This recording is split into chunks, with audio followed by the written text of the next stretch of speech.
کی ذکر کی گئی ہے۔ تو شرط ہے ایمان۔ اس سے یہ اندازہ ہوا کہ کوئی بھی کافر انسانیت کے نام پر کتنے ہی اچھے کام کیوں نہ کرے، کتنے ہی ویلفیئرز کے کام کیوں نہ کرے، وہ چاہے دھوکہ نہ دیتا ہو، وہ جھوٹ نہ بولتا ہو، لوگوں کی مدد کرتا ہو، کتنا ہی اچھا کیوں نہ ہو کافر، لیکن کافر کبھی بھی اللہ کا ولی نہیں بن سکتا، کیونکہ اللہ کا دوست بننے کے لیے سب سے پہلی شرط یہ ہے کہ ایمان لایا جائے ان تمام چیزوں پر جو اللہ کے آخری نبی حضرت محمد صلی اللہ علیہ وآلہ وسلم لے کر آئے،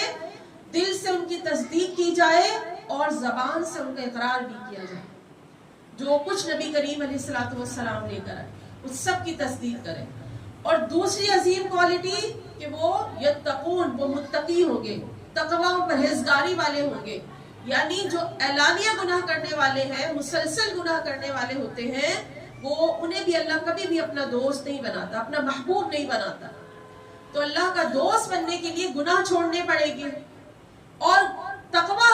حاصل کرنے کے لیے علم شرط ہے، کیونکہ تقوی